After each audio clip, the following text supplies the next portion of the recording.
My dear brothers and sisters, the first reading of today is a strong reminder of what we do as humans.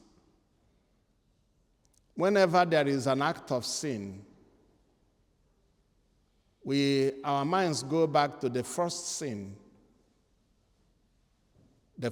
of Adam and Eve, which was in form of disobedience. Archbishop Fortunatus Nwachukwu, when he granted an interview, explained this in a very beautiful way.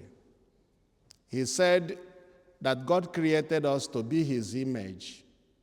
Instead of reflecting that image of God, Adam and Eve did something that we do very often. They turned the camera so that the camera focused not on God, but on themselves. The same way we take, with mobile telephone, we take selfie. We do not take photograph of somebody else. We turn the camera to face us. And that is exactly what people do when they say we do not need God.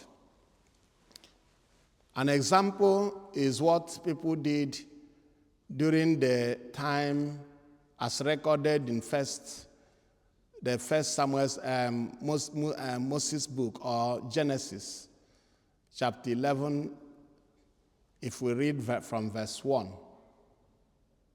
The people suddenly decided by themselves, we do not need God, they said. We can decide on everything. We shall build a tower. And this tower, we don't need to pray or have anything to do with God or give God the glory or anything. We just build a tower. We are capable of building a tower. The Archbishop said that attitude of saying we don't need God, that is to say, we do not need to reflect the image of God as it was his original plan when he created us. Instead, we shall take selfie of ourselves. That is the tragedy of human disobedience and sin. But we have hope. And that hope, says St. Paul, does not disappoint us. We have hope in the death and resurrection of Jesus Christ, who has given us the victory. St. Paul asks in Romans chapter 7, who can save me from this body that suggests that I take selfie?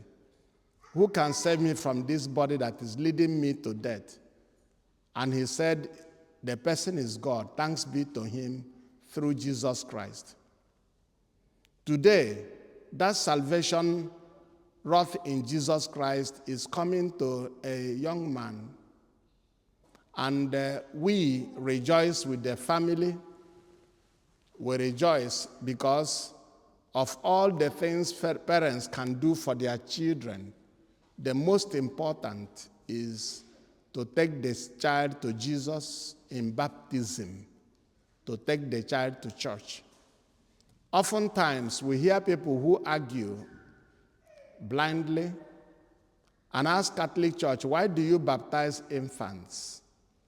Is it not better to let them grow up and then choose if they want to be baptized? When people ask me that question, I do not get angry. I have patience to explain to them by asking them also a few questions. Why do you take your child to the hospital for vaccination instead of allowing the child to grow and choose whether he wants vaccination? Why do you buy clothes for your child and they put the clothes, even when the child doesn't want to wear clothes? You force the child, put on clothes. It is cold. You must have clothes on you. The child doesn't want, but you put the clothes anyway.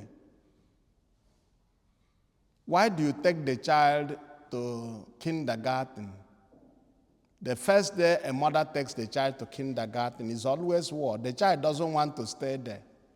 But after a short period, the child makes friends there, and therefore the child stays. The parents choose for the child when the child comes into the world, which is the parents' duty.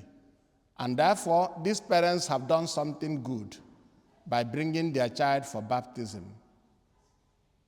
And therefore, today, as we rejoice with them, we have got the opportunity to renew our baptismal vows. Because when the question is asked, do you reject Satan? The parents say, yes, we do. But we join them. And in joining them to answer the question, we renew our own baptismal promises. Today, therefore, is an important day for us.